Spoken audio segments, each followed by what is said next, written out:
अहमदाबाद विमान दुर्घटनेनंतर 2 पैकी 1 ब्लॅक बॉक्स सापडला। लवकरच होणार दुर्घटनेच्या कारणांचा उलगडा। एका ब्लॅक बॉक्सचा शोध सुरू।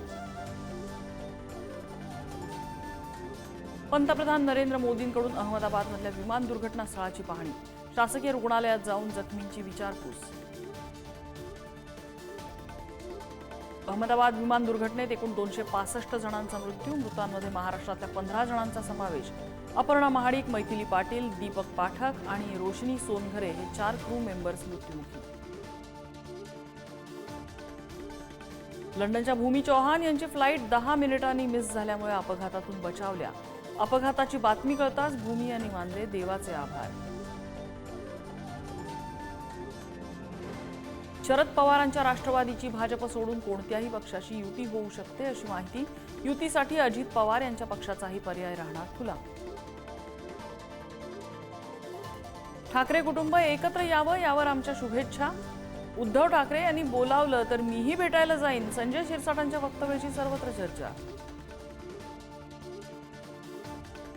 बच्चू कडूंची प्रकृती आणखी खालावली। अन्नत्याग आंदोलनामुळे 4.5 किलोनी वजन घटलं तर काही उपोषणकर्त्यांची तब्येत खालावल्यामुळे रुग्णालयात हलवलं। कांदिवलीत भाजप कार्यकर्त्यांच्या 2 गटात तुफान हाणामारी। आशिष शेलारांसमोरच 2 गट भिडले।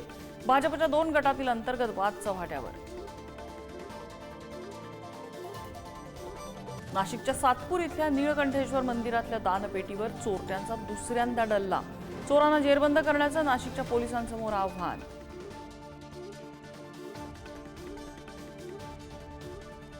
राज्यात पुन्हा पावसाला सुरुवात। मुंबईत पुढचे 4 दिवस पावसाचा इशारा तर पुण्यासह कोल्हापूर, सिंधुदुर्ग आणि संभाजीनगरमध्ये जोरदार पर्जन्यवृष्टी।